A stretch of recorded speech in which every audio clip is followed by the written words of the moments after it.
सभी सुनने वालों को राधे ही राधे। आज हम श्री मार्कंडेय पुराण में पढ़ेंगे कि किस प्रकार राजा हरिश्चंद्र के पुत्र रोहिताश्व की मृत्यु हुई और उनकी पत्नी अपने मृतक पुत्र को लेकर शमशान में पहुंची थी।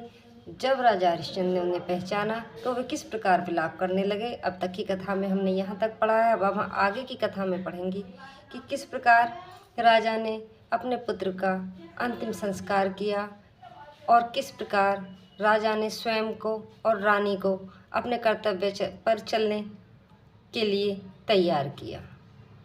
बोलो राधे राधे।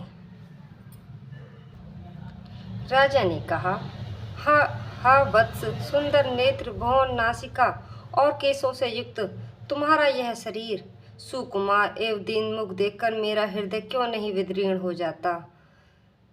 तुम मेरे अंग प्रत्यंग से उत्पन्न तथा मन और हृदय को आनंद देने वाले थे, किंतु मुझ जैसे दुष्ट पिता ने तुम्हें एक साधारण वस्तु की तरह बेच डाला। हाय दुर्देव रूपी क्रूर सर्प ने इस प्रकार के साधन और वैभव से पूर्ण मेरे महान राज्य का अपहरण करके अब मेरे पुत्र को भी काट खाया। दुर्देव रूपी सर्प से डसे हुए अपने पुत्र के मुख कमल को देखते हुए भी इस समय उसी के भयंकर विष के प्रभाव से मैं अंधा हो रहा हूँ। आंसू बहाते हुए गदगद कंठ से यूं कहकर राजा ने बालक को उठा अपनी छाती से लगा लिया और मूर्छित हो गए। उस समय रानी राजा का स्वर पहचान कर इस प्रकार बोली, ये तो वही नरश्रेष्ठ जान पड़ते हैं, केवल स्वर से ही इनकी पहचान हो रही है। इसमें तनक भी संदेह नहीं है कि ये विद्याजनों के हृदय रूपी चकोर करने वाले चंद्र रूप महान राजा हरिश्चंद्र ही हैं। किंतु वे महाराज इस समय शमशान में कैसे आ सकते हैं।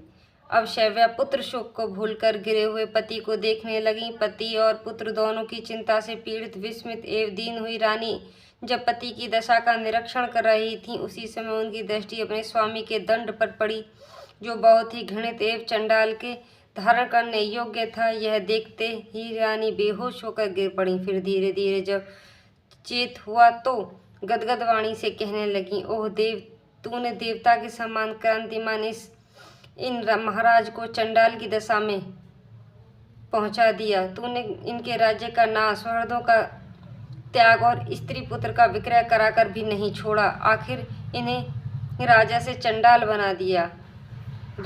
आज मैं आपके पास क्षत्र, झारी, चवर और व्यंजन कुछ भी नहीं देखती। यह विधाता का कैसा विपरीत भाव है। पूर्व काल में जिनके आगे चलने पर लोगों को कितना आनंद प्राप्त होता था, वही राजन आज शमशान भूमि पर मूर्छित अवस्था में गिरे हुए हैं।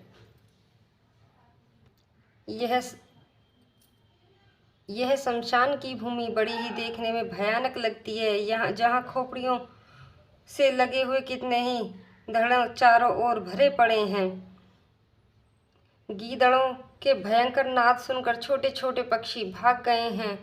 चिता में धसे हुए यहाँ सारी दशाएं काली दिखाई चिता के धुएं से यहाँ की सारी दिशाएं काली दिखाई देती हैं। यूं कहकर महारानी शैव्या महाराज हरिश्चंद्र के गले लग गईं तथा अतीव कष्ट एवं सैकड़ों प्रकार के सुख से आक्रांत हो अर्थवाणी में विलाप करने लगी। हे राजन, यह स्वप्न है या सत्य है? हे महाभाग, आप इसे जैसा समझते हो बतलाएं। मेरा हृदय दुख की अधिकता से विदीर्ण हो रहा है। रानी की यह बात सुनकर महाराजा हरिश्चंद्र ने दीर्घ श्वास ली और अवरुद्ध कंठ से चंडाल प्राप्ति होने की अपनी सारी कथा कह सुनाई।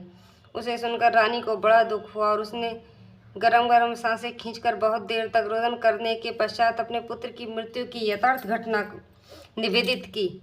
पुत्र के मरने की बात सुनकर राजा बहुत दुखी हुए और विलाप करने लगे। राजा हरिश्चंद्र अपनी पत्नी से बोले, अब मैं अधिक दिनों तक इस कलेश को नहीं भोगना चाहता, परंतु मेरा अभाग्य तो देखो कि मेरी आत्मा मेरे शरीर के अधीन भी नहीं है। तुम मेरे अपराधों को क्षमा करना। मैं आज्ञा देता हूँ, तुम ब्राह्मण के घर चली जाओ।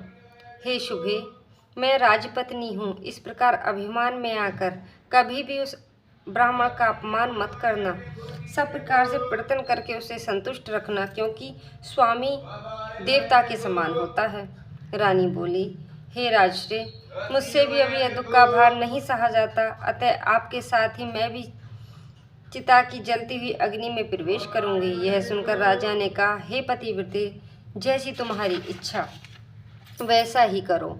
तदनंतर राजा ने चिता बनाकर उसके ऊपर अपने पुत्र को रखा और अपनी पत्नी के साथ हाथ जोड़कर सब प्रकार से ईश्वर परमात्मा नारायण श्री हरि का स्मरण किया। जो हृदय रूपी गुफा में विराजमान है तथा जिनका वासुदेव, सुरेश्वर आदि अनंत रहित ब्रह्म, कृष्ण, पीताम्बर एवं शुभ आदि नामों से चिंतन किया जाता है। इसी प्रकार भगवत स्मरण करने पर इंद्र आदि संपूर्ण देवता धर्म की को अगवा बनाकर तुरंत वहां आए और इस प्रकार बोले, हे राजन, आप हमारी बात सुनो। तुम्हारे स्मरण करने पर संपूर्ण देवता यहाँ उपस्थित हुए हैं। ये साक्षात पितामह ब्रह्मा जी हैं और ये स्वयं भगवान धर्म हैं। इसके सिवा साधारणगण, इसके सिवा अन्य देवता तथा विश्वामित्र जी भी यहीं पर उपस्थित हैं।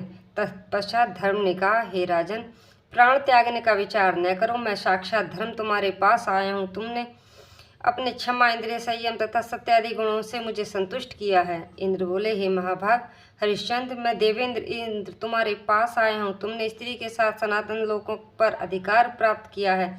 अब तुम प्राप्त किया, हे राजन, पत्नी और पुत्र को साथ लेकर स्वर्ग को चलो, जिससे तुमने अपने शुभ कर्मों से प्राप्त किया है तथा जो दूसरे मनुष्यों के लिए अत्यंत दुर्लभ है। इसके पश्चात इंद्र ने अमृत वर्षा कर रोहिताश्व को भी जीवित कर दिया। फिर राजा हरिश्चंद्र ने अपने पुत्र को तुरंत अपनी छाती से लगा लिया। वे पत्नी सहित पूर्वतः तेज और क्रांति से संपन्न हो गए। उनकी देह पर दिव्यहार और वस्त्र शोभा पाने लगे। राजा परम आनंद पाने लगे। तभी देवराज इंद्र ने कहा, आप अपनी पत्नी और पुत्र के साथ उत्तम गति को प्राप्त होंगे, आप मेरे साथ स्वर्ग को चलो। हरिश्चंद्र ने कहा, हे देवराज, मैं अपने स्वामी चंडाल की आज्ञा लिए बिना उनके ऋण से उद्धार पाए बिना देवलोक को नहीं चल सकूंगा। धर्म ने कहा, हे राजन, तुम्हारे इसी भावी संकट को जानकर मैंने ही माया से अपने को चंडाल रूप में प्रकट किया था, चंडालत्व का प्रदर्शन किया था। इंद्र ने कहा, हे हरिश्चंद्र, पृथ्वी के समस्त मनुष्य जिस परम धाम के लिए प्रार्थना करते हैं, पुण्यवान मनुष्यों को प्राप्त होने वाले उस धाम को चलो। हरिश्चंद्र ने कहा, हे देवराज, आपको नमस्कार है, आप मेरा वचन सुनिए। आप मुझ पर प्रसन्न हैं तो मैं विनीत भाव से आपके सम्मुख कुछ निवेदन करता हूँ। अयोध्या के प्रजाजन मेरे विरह शोक में शोकाकुल हैं, अतः उन्हें छोड़कर मैं दिव्य लोक को कैसे जाऊंगा। यदि अयोध्या के प्रजाजन मेरे साथ ही स्वर्ग में जा सकें तब तो मैं चलूंगा, अन्यथा उनके साथ नरक में जाना ही मुझे स्वीकार है। इंद्र ने कहा, हे राजन, उन सब लोगों के पृथक पृथक अनेक प्रकार के बहुत से पुण्य और पाप हैं, फिर आप स्वर्ग को सबका भोग्य बनाकर वहां कैसे ले जा सकोगे। आज की कथा में हमने पढ़ा कि किस प्रकार राजा हरिश्चंद्र अपनी पत्नी शव्या को साथ लेकर अपने पुत्र रोहिताश्व के साथ स्वयं भी अग्नि में जलने के लिए तैयार हो गए, किंतु इंद्रदेव आदि ने आकर उन्हें रोक लिया और स्वर्ग ले जाने की प्रार्थना की। किंतु राजा हरिश्चंद्र ने अपने प्रजाजनों को धरती पर छोड़कर स्वर्ग जाने से इनकार कर दिया और कहा, यदि प्रजाजन भी मेरे साथ चल सकेंगे तभी मैं स्वर्ग को जाऊंगा। आज की कथा हम यहीं पर संपन्न करते हैं। तब तक के लिए राधे राधे।